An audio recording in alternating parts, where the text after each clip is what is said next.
Thank you for joining us. I actually woke you up. You're supposed to be resting today, but I'm glad that you found time to actually join us this morning. Laura, thank you so much. The pleasure is mine. Yes, so now getting into the talk of the town, removing the immunity from former Republican President Edgar Lungu, let's quickly just break it down, starting with the word immunity for those that don't understand it. Yeah, I think immunity in the context of politics means the privilege of not being prosecuted by any courts of law.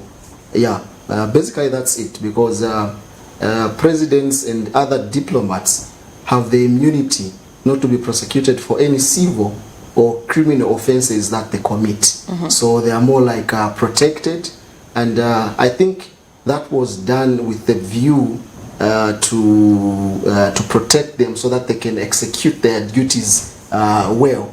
Because they are only human, they could make mistakes at any point. Mm-hmm. So if they have the immunity, they could do quite a number of wrong things, but for the interest of the people that they govern. Yes. Okay, so now getting into what is being talked about, what would happen to the former head of state if immunity was actually lifted? Well, what would happen is, it's simple. If his immunity is lifted, then he appears before the courts of law. He's arrested only if he has offenses that he committed and there is evidence to that effect. Mm-hmm. I think removing the immunity of a president or even a former president, and Article 98 is very clear.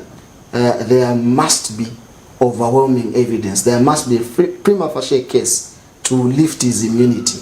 And that is the only way that a report could be taken to Parliament, and the parliamentarians could now vote for or against the removal of his immunity. Mm-hmm. So we have had different stakeholders talk of general citizen, talk of members of parliament, talk of political party presidents that have suggested that the immunity should be removed. And you've mentioned to say members of parliament needs to vote, but who gets to have the final say on removing the immunity from a former head of state?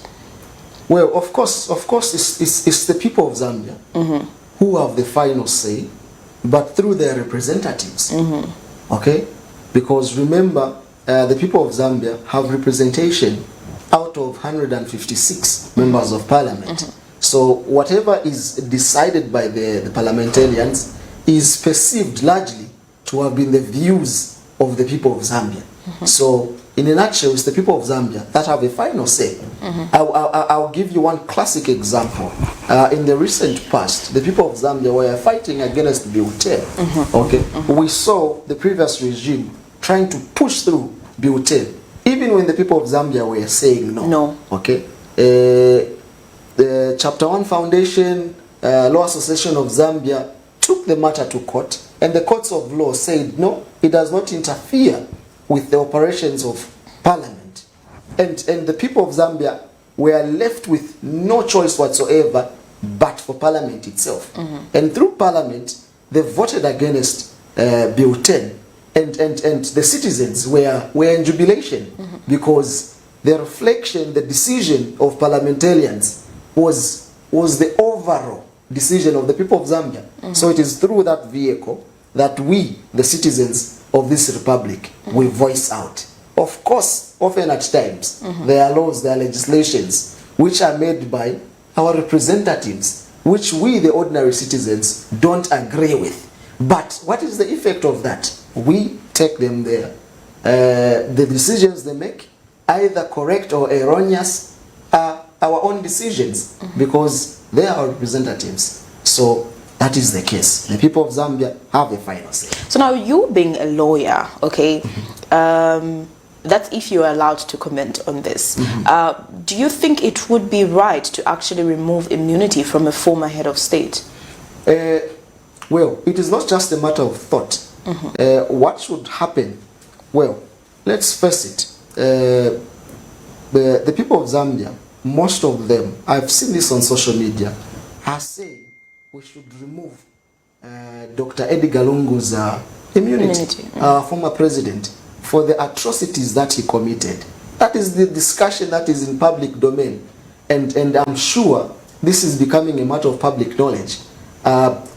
People like me, an ordinary citizen, that would jump on a bus from point A to point B. Those are the kind of discussions that we engage in, okay, on buses.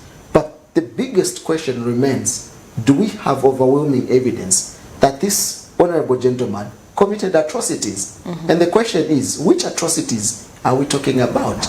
Okay? And Madam Moderator, the viewers out there, I want to be too quick to mention, of course, jumping the gun.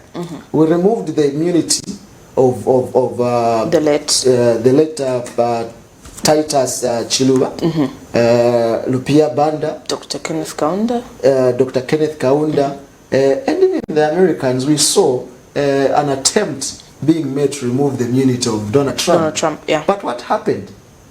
All cases were lost against these. At the end of the day, KK was acquitted, Chiluba was acquitted, Lupia Banda was acquitted. So I think it is very important that we look at the past so as to move forward. Because more especially in the case of Chiluba, the country lost a lot of resources. Resources that could have fed poor Zambians who cannot afford to buy or to have 3 meals a day. Okay, we missed an opportunity to direct investments in a proper channel, Madam Moderator. So the removal of the immunity is one question, but the elements that we must satisfy, and the most important elements is that, is there overwhelming evidence? Do we have a prima facie case that we can bring against Edgar Lungu today? I think if one can say, yes, there is this document that incriminates President Edgar Lungu, and there are these witnesses who were there when such offenses were being committed, then such a report must be made before Parliament. And if that report is made before Parliament, that is only stage one. That is only stage one. I was about to get to the procedure of actually how this would work. So it's good that you've gotten into this. That is only stage one. Okay, a report is submitted before Parliament. A motion is moved. Okay, how many numbers? Okay, we know what happens in Parliament. Okay, there's partisan politics, there's national politics, and there's constituency politics. Because parliamentarians, allow me to digress a little bit, viewers out there, moderator. Yes. The members of Parliament have got 3 mandates. Okay, one to their political party, the second one to the people of Zambia, the third one to the people in their jurisdictions, in their counties, in their constituencies. So now, what happens fundamentally, and the first one which has influence above the two is allegiance to their political parties. So if today the PF decide that they do not want to take part in voting for the motion that removes the immunity of President Edgar Lungu, and on the other hand, we've got the UPND, who are so looking forward to have his immunity removed, because they are of the view that quite a number of atrocities were committed. The numbers do not satisfy the third majority, the 2/3 majority, which is about 109. Okay, because UPND has only 81 or 82 members of Parliament, 63 for the PF, and about 10 for the independents. And then I've just forgotten the political party that the most famous person who has become now Hamududu Hivi. Okay, he has one representative. Yes. What is his view? Is he in support or is against? So those are the intricacies that must be put in play. It is not just about having overwhelming evidence against Edgar Lungu. It is also about having the numbers in Parliament. Okay, what are we going to have parliamentarians who are going to say, look, national duty calls upon us, and we need the resources, we need this person who committed atrocities to be brought to book for the interest of justice and for the interest of moving forward as a country and setting an example.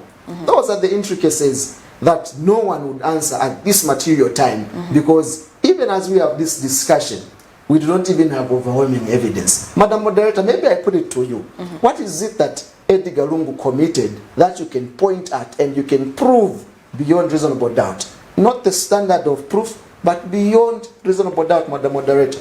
I have none. Honestly speaking, I was just an ordinary citizen. I would hear him officiating this. I would hear him this side, him visiting different people, courtesy calls and stuff like that. If I was to point out things that I think he did that were wrong when he was the head of state, it's just word of mouth. I don't think I have paperwork. I don't think I have video clips. I don't think I have a witness to actually stand in court to say, I agree what she's saying and this is what we... So I as an honorary citizen, I don't.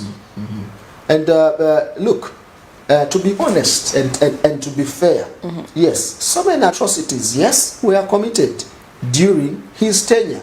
We saw the gassing happening. Yes. Okay, we saw quite a number of ritual killings happening.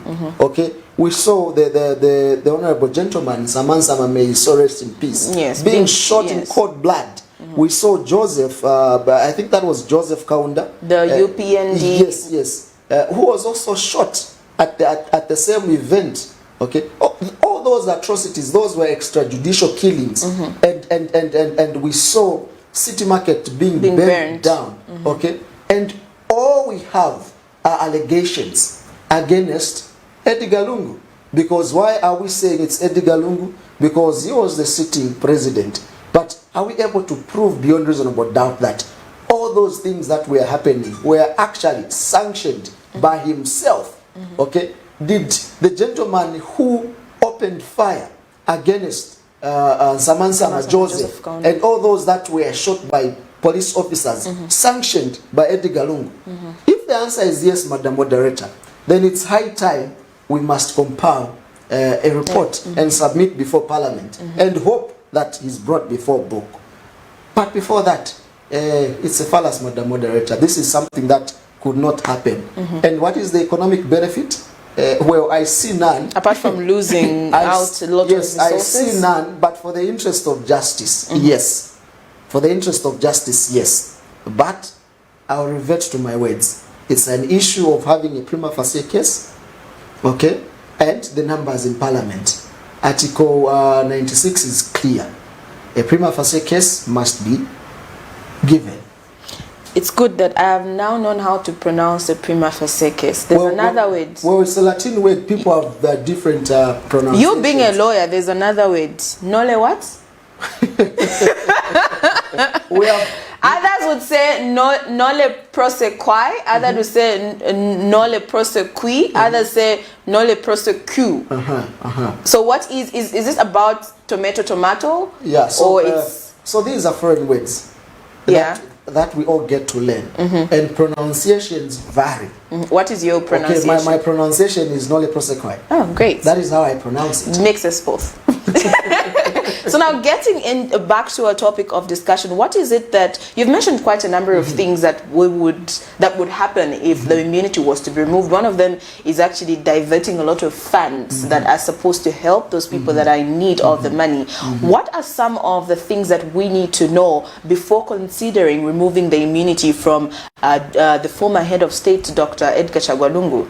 Yeah, so like an education to the public. Yeah, so number one, and the most important thing that we need to know for us to move a motion, either we must or we must not remove his immunity, is do we have any cases, any witnesses that point to him to have sanctioned the commission of those offenses? Remember, he was president, and mostly he delegated. So if he delegated, is he the one that told those that committed offenses to did he give a directive? Did he give a directive? Okay. And if the answer is yes, that is what we need. Okay. Yes. Just hold on that thought. We have a caller. Hello, good morning. Good morning. Hello. Good morning. Good morning. How are you? Thank you. Who am I talking to and where are you calling us from? Sorry? I'm calling you from Zambia. Oh, please go ahead with your contribution, sir.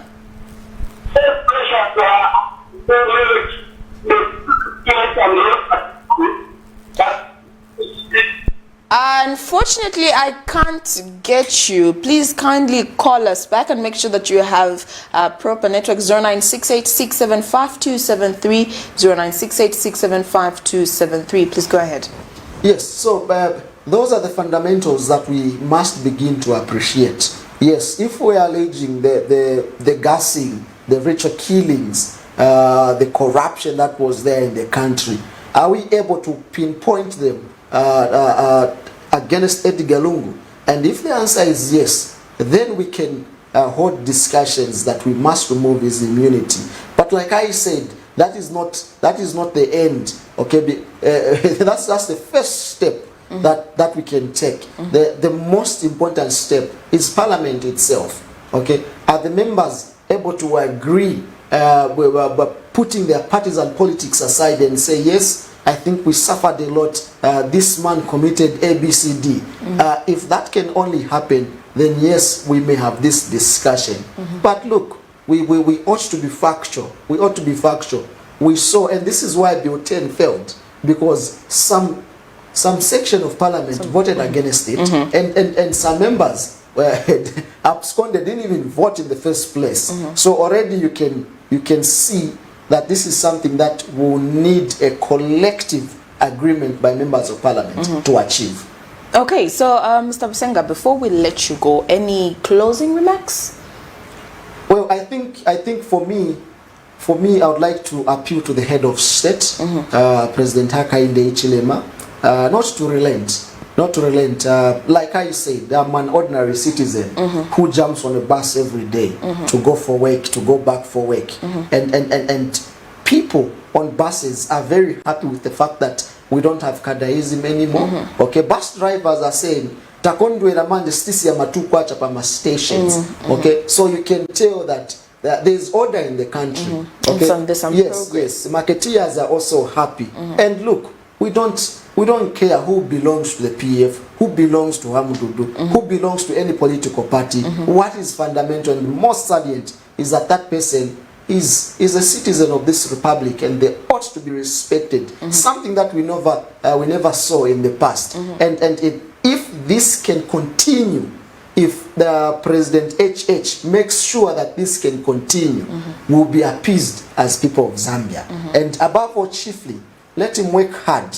We need this economy to get back on track. We need to pay back our debt and engage in multilateral agreements that bring benefits to this country, and not just giving them tax holidays. No. I hope this is why he created the Ministry of is it small and medium enterprises? Yes, I hope he will look into giving our local businessmen, our small businesses, tax holidays, as opposed to giving ShopRite, to giving Pick and Pay tax holidays and tax incentives. I think those are shenanigans that corrupt politicians must enjoy.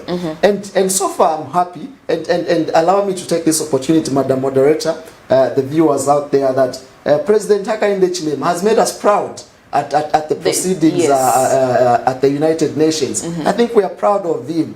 Okay, not to say we are not proud of the previous ones.